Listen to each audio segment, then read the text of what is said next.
नमस्कार दोस्तों, आज की ताजा खबर। यूक्रेन पर थी ट्रंप की नजरें, पुतिन ने दे दिया बड़ा ऑफर। जानेंगे क्या है मामला। तो वहीं दूसरी तरफ गाजा के बाद एक और फिलिस्तीनी क्षेत्र पर इजराइल की नजर। जहां एक तरफ ये सब कुछ चल रहा है तो वहीं दूसरी तरफ रूस की कीमत पर यूरोप के साथ क्यों दोस्ती बढ़ा रहा चीन। अमेरिका को भी झटके की तैयारी।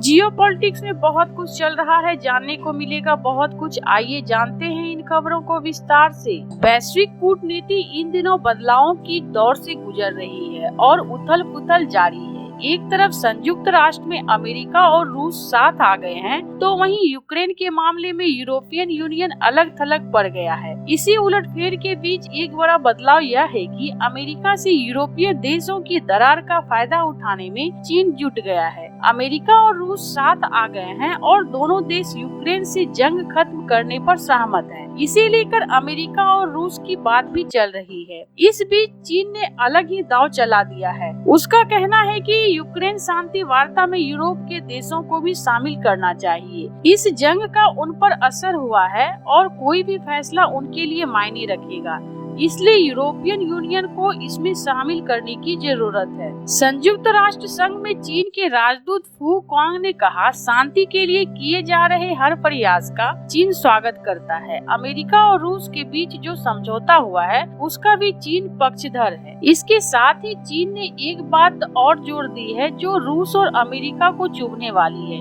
लेकिन यूरोप को अच्छी लगेगी। उन्होंने कहा, चीन को उम्मीद है कि यूक्रेन संकट से जुड़े हर पक्ष को शांति वार्ता में शामिल किया जाएगा। यह विवाद यूरोप की जमीन पर ही शुरू हुआ था, इसलिए किसी भी हल पर पहुंचने में यूरोपीय यूनियन को भी साथ लेना चाहिए। यह बात रूस के स्टैंड से अलग है। रूस लगातार यह कहता रहा है कि वह यूक्रेन के मसले का हल निकालेगा, इसके लिए अमेरिका से ही बात की जाएगी। दरअसल चीन का यह स्टैंड चौंकाने वाला है, जो रूस की राय से अलग जाकर यूरोपीय यूनियन का समर्थन कर रहा है। जानकारों का मानना है कि चीन की कोशिश अमेरिका और यूरोप के बीच दरार का फायदा उठाने की है।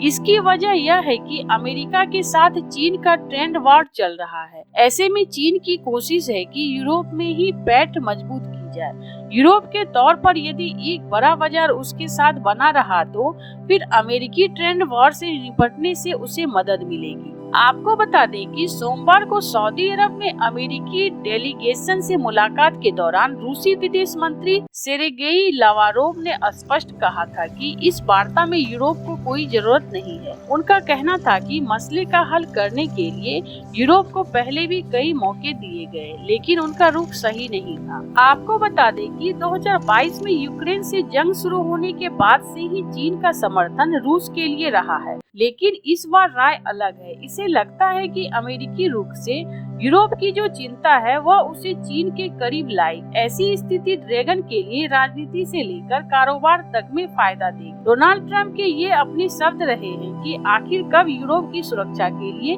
अमेरिका खर्च करेगा। ऐसा गलत है और यूरोप को अपनी रक्षा के लिए निवेश करना चाहिए। तो वहीं दूसरी तरफ मिडिल ईस्ट के जंग का दायरा और बढ़ता जा रहा है। गाजा के बाद अब इजराइल ने वेस्ट बैंक में भी अपनी सैन्य ताकत झोंकनी शुरू कर दी है। 2002 के बाद पहली बार इजरायली टैंकों की गड़गड़ाहट वेस्ट बैंक में गूंजी है। इजराइल के डिफेंस मिनिस्टर इजराइल कातिज से जब यह ऐलान किया कि वेस्ट बैंक के कुछ हिस्से में आने वाले कई सालों तक सेना तैनात रहेगी, उसके कुछ ही घंटे बाद भारी संख्या में टैंकों की मूवमेंट देखी गई। खास तौर पर जेनिन शहर में ऐसा देखा गया, जिसे फिलिस्तीनी के विरोध का गढ़ माना जाता है। रविवार को इजरायली सेना ने वेस्ट बैंक के उत्तरी इलाके में बड़े पैमाने पर सैन्य अभियान छेड़ दिया। इस कार्रवाई में कई फिलिस्तीनियों के घर तबाह कर दिए गए, जिससे हजारों लोगों को अपने घरों से बेघर होकर दूसरी जगहों पर शरण लेनी पड़ी। कुछ रिपोर्ट्स के मुताबिक इजराइल की सेना फिलिस्तीनियों को उसके घर वापस लौटने से भी रोक रही है। इजराइल के डिफेंस मिनिस्टर ने यह साफ कर दिया है कि वेस्ट बैंक में सुरक्षा अभियान लंबे वक्त तक चलेगा। उन्होंने अपनी सेना को आतंकियों को खत्म करने का आदेश दिया है। गौरतलब है कि इजराइल 1990 के दशक में हुए अंतरिम शांति समझौते के तहत वेस्ट बैंक के बड़े हिस्से को कंट्रोल करता है, लेकिन अब उसकी सैन्य मौजूदगी को बढ़ाने की तैयारी दिख रही है।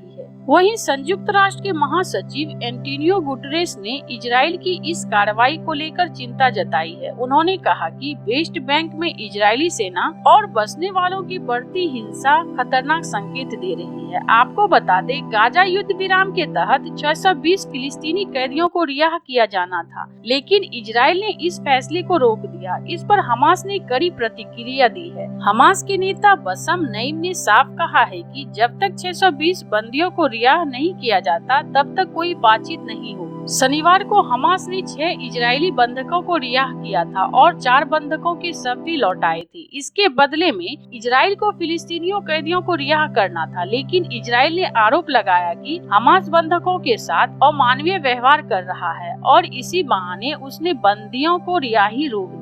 आपको बता दें कि गाजा में चल रहे संघर्ष के बीच वेस्ट बैंक में इजरायली सेना की एंट्री यह संकेत देती है कि नेतन्याहू की सरकार कोई बड़ा प्लान लेकर आगे बढ़ रही है। सवाल यह है कि क्या इजराइल वेस्ट बैंक पर भी उसी तरह कब्जा जमाने की कोशिश कर रहा है जैसे उसने गाजा को पूरी तरह बर्बाद कर दिया? क्या यह सिर्फ सुरक्षा अभियान है या इजराइल का नया विस्तारवादी कदम? जहां एक तरफ ये सब कुछ चल रहा है तो वहीं दूसरी तरफ अमेरिका और रूस के बीच दशकों से चली आ रही दुश्मनी अब बदलाव का रूप कर चुकी है।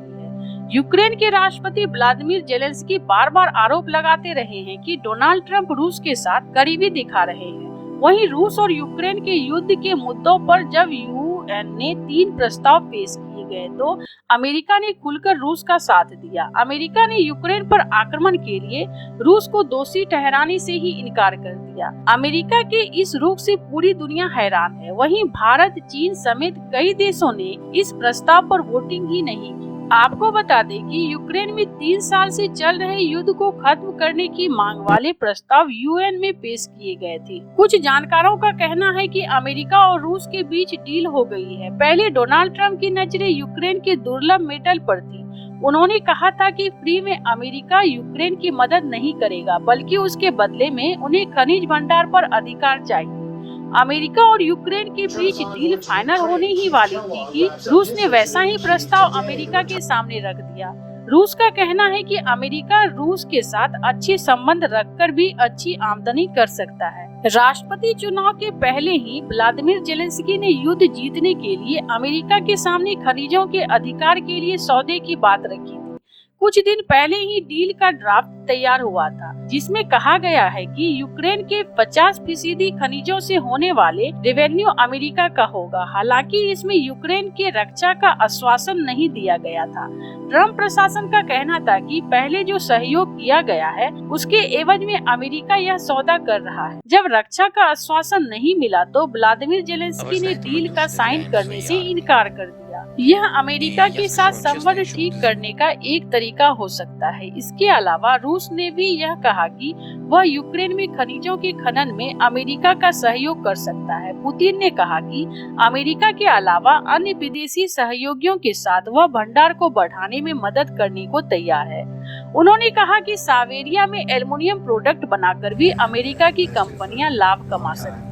कीव के मुताबिक दुनिया के दुर्लभ मेटल के 5% यूक्रेन में है। इसमें ग्रेफाइट भी शामिल है। इसके अलावा लिथियम डिपॉजिट भी यूक्रेन में ही है। वहीं कुछ जगहों को रूस ने सीज कर दिया है। इसमें ऐसी जगहें भी शामिल है जहां प्रचुर मात्रा में मेटल पाए जाते हैं। रूस इनका लालच देकर अमेरिका के साथ डील करना चाहता है। ऐसे आपको क्या लगता है इन सब मामलों में? आपकी क्या राय है? कमेंट कर जरूर बताएं। जल्द मिलते हैं अगले वीडियो में नई खबर के साथ।